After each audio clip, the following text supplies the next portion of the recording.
Welcome to the Stepmom Side with Alicia Crasco, the podcast for stepmoms ready to create the life they want and one they actually have a say in. Here we talk all things stepmom life and just a little bit more. Leave the superficial conversations at the door and get ready for perspective shifts and actionable advice to help you on your way to creating the life you want, one step at a time. Hey there, stepmom. Welcome back to another episode of the Stepmom Side podcast. I'm your host, Alicia. And if you're feeling a little bit tense about approaching those tricky conversations with your stepkids, today's episode is all about how to talk to your stepkids about difficult topics without making it awkward. I know it's a lot easier said than done, right? But trust me, with the right approach, you can navigate these conversations with confidence and ease. So grab your coffee, your headphones or AirPods, and let's dive in. So first, let's talk about why these conversations feel so challenging. As a stepmom, you're already dealing with the delicate balance of being a parent without full authority or full authority. Let's just leave it at that. Add in difficult topics like discipline, emotions, or family dynamics into the mix, and it can feel like you're walking on eggshells. And honestly, we're not walking on eggshells in today's economy because it's way too expensive. But it's natural to feel worried about saying the wrong thing or creating tension. But here's the thing. Your stepchild is learning how to process their own emotions and thoughts. And while you might not have full control over how they react, you can control how you approach the conversation. That's where we get to the good stuff. How to make it a conversation, not a confrontation, because no one likes those. So the first tip I've got for you is simple, but super effective. Approach with empathy. Stepchildren are going through a lot of transitions, and those can stir up such big emotions. Whether you're dealing with the ex, adjusting to new family dynamics, or just navigating the daily stress of step-family life, your stepchild might be holding a lot in. So when you bring up a difficult topic, make sure you acknowledge that their feelings are valid. You don't need to fix everything or have all the answers, but just letting them know that you understand it's hard for them can help diffuse any tension. Think of when you are arguing with your partner and, if right away they're like, yeah, okay, well, here's what we're going to do. This is how we're going to fix it. Or it could be worse. And it does make it worse when they say those things. But what if they're like, oh man, you know what? This really does suck. Your guard comes down quite a bit.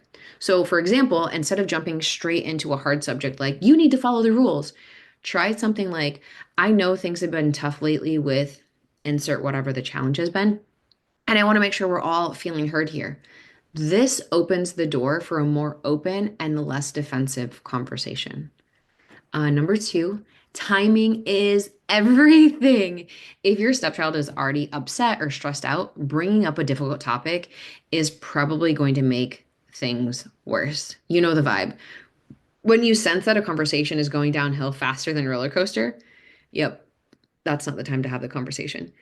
Pick a calm, neutral moment to have these talks.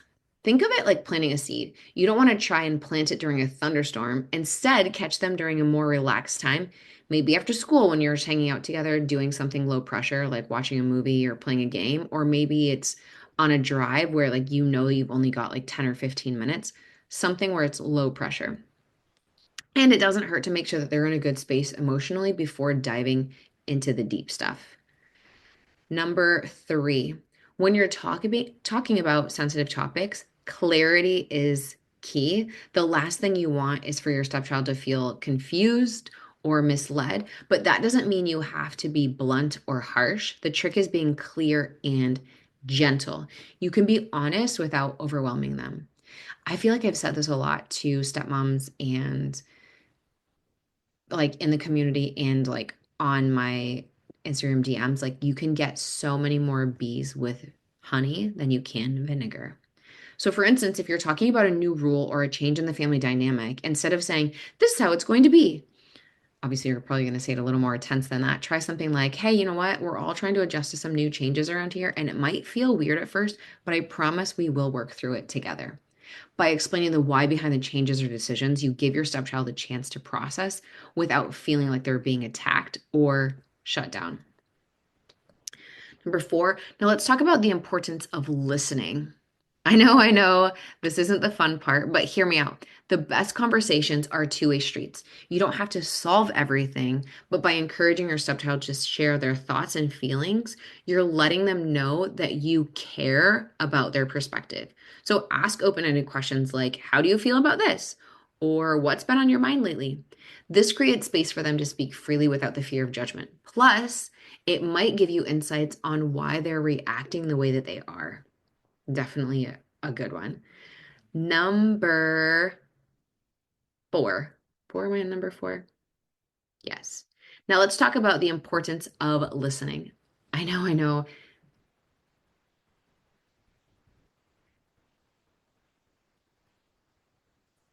Number 5, patience. Patience is crucial. Not every conversation is going to go perfectly, and that's okay. Sometimes your stepchild might not be ready to talk. Sometimes you're not ready to talk, but you feel like you have to, so you just press through. Sometimes your stepchild might not be ready to talk and they don't want to, and that's perfectly fine.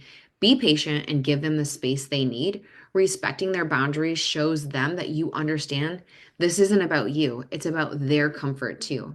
If you sense that they're shutting down, don't push. Please don't push. That's only going to push them away further. Let them know that you are here when they're ready. Something as simple as, I'm always here to listen when you're ready to talk, can work wonders in building trust. So, to recap, here are the 5 takeaways: approach with empathy, acknowledge their feelings and let them know you understand. Number 2, time it right. Don't hit them with the tough topics when they're already stressed. Number 3, be clear but gentle. No need for bluntness, just honesty. Number 4, encourage open dialogue. Give them the chance to share without judgment. Number 5, be patient. Let them have their space and don't force the conversation. Difficult conversations don't have to be as awkward as they seem, even though they totally feel like that. This is one of those muscles, like once you flex, like you're going to get stronger at it and it's going to become easier. But with a little bit of planning, empathy, and patience, you can turn those tough talks into an opportunity for connection, understanding, and growth in your relationship. And there you have it, stepmom. I hope today's episode gives you the tools to talk to your stepkids about those tough topics without creating unnecessary awkwardness. It's already awkward already. But remember, these conversations might feel intimidating, but they're a chance to strengthen your relationship. If you found today's episode helpful, don't forget to hit that subscribe button and leave a review. And as always, head over to aliciacrasco.com/community to join the Stepmom Side community and get support from other amazing stepmoms who totally get it. I will chat with you next week. Thanks for taking time to listen to this week's episode. If anything was helpful or resonated with you, please share it on social media and tag me. I'm just at Alicia Crasco. And if you could leave a 5-star rating and a review while you're at it, that would also be really helpful. And if you find yourself struggling with your stepmom journey and you want a little bit more support without the hefty price tag of coaching, you might want to check out the Stepmom Side community, which is my own private community for stepmoms, where you get to connect with other stepmoms around the world and myself, where I hold weekly office hours and monthly group coaching. It's kind of like you have your own personal coach in your own back pocket. Again, without that hefty price tag. See you next week.